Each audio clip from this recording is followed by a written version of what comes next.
ఆదరిస్తారు, లేకపోతే రాజకీయ పార్టీలు కూడా చాలా పార్టీలు కనుమరుగైపోయినాయి.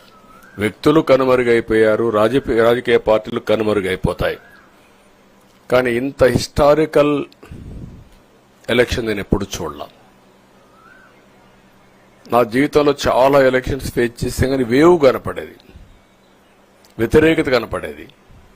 కానీ ఈ ఎలక్షన్లో ఎక్కడో అమెరికాలో ఉండే వ్యక్తి ఒక 5 లక్షలు 10 లక్షలు ఖర్చు పెట్టుకొని నేను రావాలి, ఓటేయాలి, రాష్ట్రం నిలబడాలి, ప్రజలు గెలవాలి అనే ఆవేదనతో వచ్చారు.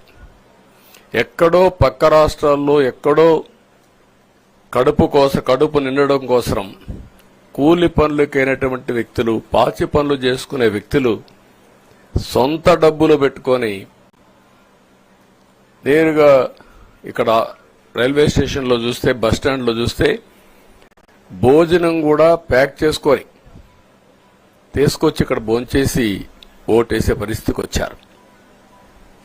ఈ కమిట్మెంట్ ని ఏ విధంగా వర్ణించాలో నాకైతే అర్థం కాదు. ఏ విధంగా వాళ్ళని అభినందించాలో కూడా అర్థం కాని పరిస్థితి. అనేక ఎన్నికల్లో అనేక అనుభూతులు చూశాం. కానీ మేము అన్ని ఎన్నికల కంటే ఇది ఒక తెలుగుదేశం పార్టీ చరిత్రలో, ఆంధ్రప్రదేశ్ రాష్ట్ర ప్రజల చరిత్రలో సువర్ణాక్షరాలతో లిఖించదగ్గ ఎన్నిక. ఇది ఒక హిస్టారికల్ ఎన్నిక. ఆగస్టు క్రైసిస్ తర్వాత ఎన్టీ రామారావు గారు పార్టీ పెట్టిన తర్వాత 83లో మేము గెలిచాం. అప్పుడు 200 సీట్లు వచ్చాయి. కొత్తగా పార్టీ పెడతానే ఎన్నికలకు వెళ్లి 9 నెలలు అధికారంలోకి వస్తే 200 సీట్లు వచ్చాయి.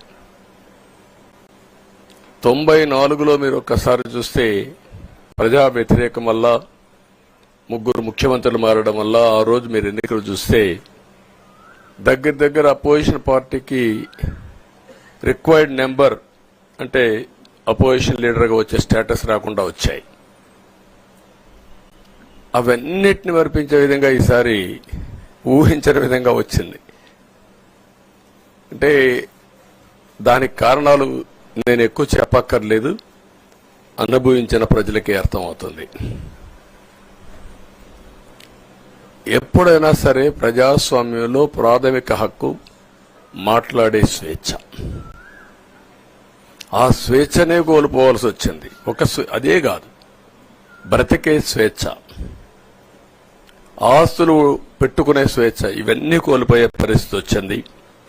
అందుకే మీరు చూస్తే మొన్న ఎలక్షన్లో సరే ఏ విధంగా మేమందరం కలిశాం అవన్నీ మాకంటే ముందు మీకే తెలుసు. కలిసినప్పుడు ఎవ్రీ ఈవెంట్ ఇవి వేదిక నుంచే ప్రారంభించాం. అక్కడి నుంచి ముందుకెళ్ళాం. ఆ రోజు చెప్పాం, ఈ రోజు ఒకటి చెప్తున్నాం. మా ఆలోచన ప్రజలు గెలవాలి, రాష్ట్రం నిలబడాలి. అంతవరకు సాధించగలిగాం. 55.38% ఓట్లు పడ్డాయి. దీంట్లో తెలుగుదేశానికి 45.60% పడ్డాయి. వైసీపీకి 39.37% పడ్డాయి. ఇది ఊహించినటువంటి ఒక్కొక్కసారి 95,000 మెజారిటీ. ఒకప్పుడు నేను చార్మినార్ ఎగ్జాంపుల్ చెప్పేవాడిని. చార్మినార్ అంటే అక్కడ ఎంఐఎం కంచుకోట, అక్కడ ఎప్పుడు ఎక్కువ ఓట్లు వచ్చేటివి. ఆ తర్వాత కుప్పం, సిద్దిపేట పోటీ పడేటి రెండో స్థానానికి. అప్పుడు కూడా 70,000, 80,000, 50,000 కాడ ఆగిపోయేవాళ్ళం. ఈసారి 95,000, 94,000, మళ్ళా 92,000, 91,000.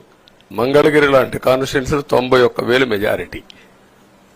ఏ విధంగా అభివర్ణించాలో నాకైతే అర్థం కాదనమాట. అంత ఇదెళ్లిపోయినాయి. ఇవన్నీ చూసిన తర్వాత ప్రజలు ఇచ్చిన తీర్పు మీరు చూస్తే అహంకారం, నియంతృత్వం, విచ్చలవిడితనం, ఏదంటే అది చేస్తాననుకుంటే ప్రజలు క్షమించే పరిస్థితులు లేరు. అదే ఈరోజు నిరూపించే పరిస్థితికి వచ్చారు. ఒక మాటలో చెప్పాలంటే ఈసారి వీళ్ళు చేసింది గుణపాఠం పాలకులకు కాదు, అవినీతి అహంకారంతో ముందుకు పోయే ఎలాంటి ధ్వంసకారులకైనా ఇదే జరుగుతుందని నిరూపించారు ప్రజలు. దానికి మనస్ఫూర్తిగా అభినందిస్తున్నా. అదే సమయంలో 5 సంవత్సరాలు మా కార్యకర్తల పడిన ఇబ్బందులు, చాలా మంది స్లీప్లెస్ నైట్స్, కంటి నిండా నిద్రపోని పరిస్థితి. అక్కడి నుంచి నేను చూస్తే చాలా కడాన మనిషిని హింస